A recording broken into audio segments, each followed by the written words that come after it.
9 రోజుల క్రితం నుండి ఇక్కడ ధర్నాలు చేస్తున్నామండి. అయితే మేము తిండ్లు తిప్పలు లేకుండా మేము ఇక్కడే ఎండలో పడి ఏడుస్తున్నామండి.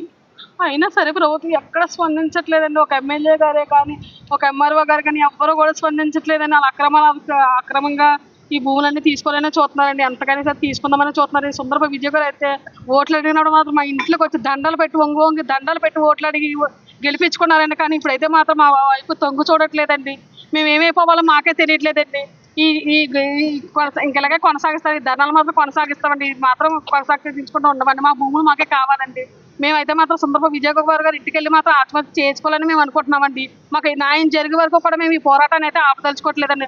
మా పిల్లలు జల్లలో పడుచుకొని మేము ఇక్కడ ఉంటున్నామండి.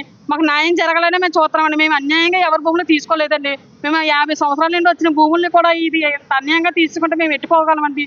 ఈ ప్రభుత్వం న్యాయం చేయాలండి మా పట్ల మాత్రం. మేము ఎంతగానో ఏడుతున్నామండి. మా పిల్లల పల్లెలో కలిసి ఇక్కడే ఏడుతున్నామండి. విజయ్ కుమార్ గారు ఎంత అన్యాయం చేస్తారని అయితే మేము అనుకోలేదండి. మాకు ఎంతో మేలు చేస్తారని అయితే మేము అనుకుని గెలిపించుకున్నామండి.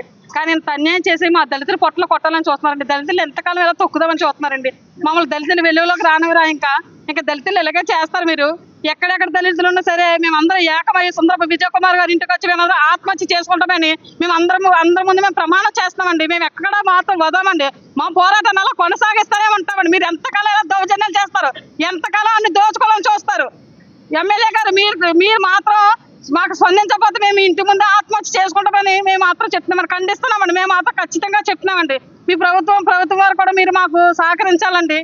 ప్రభుత్వం వారు మేము దయచేసి మనం చేస్తామండి. మా పిల్లలు చల్లంతా మేము భూములో ఏడుతున్నామండి. దయచేసి మీరు మాత్రం మాకు స్పందించండి. కలెక్టర్ గారు మాకు స్పందించండి.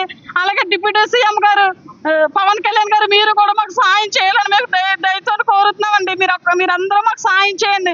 మా దళిత సంఘాలు ఎంతమంది ఉందో అంతమంది కూడా ఎమ్మెల్యే గారు ఇంటి ముందు ఆత్మహత్య చేసుకుంటామని మరీ మేము హెచ్చరిస్తున్నామండి. మా స్థానిక నాయకులు, తెలుగుదేశం పార్టీ నాయకులు కూడా ఇలాగే కుమ్ముకూడి కూటమిగా కూడుకొని మా పొట్ల కొట్టాలని చూస్తున్నారండి. బయటకు మాతోనే ఉంటూ నటిస్తూ ఇలాగే లోపల కుట్రలన్నీ చేసుకొని మా భూములు తీసుకోవాలనే చూస్తున్నారండి. మాకు ఏమీ వద్దండి. మాకు మా న్యాయం మాత్రం చేయండి. మా భూములు మాకు ఉంచి మాకు అన్యాయం చేయకుండా మా పిల్లలు మేము బ్రతికేలా మాకు సహాయం చేయమని కోరుచున్నామండి.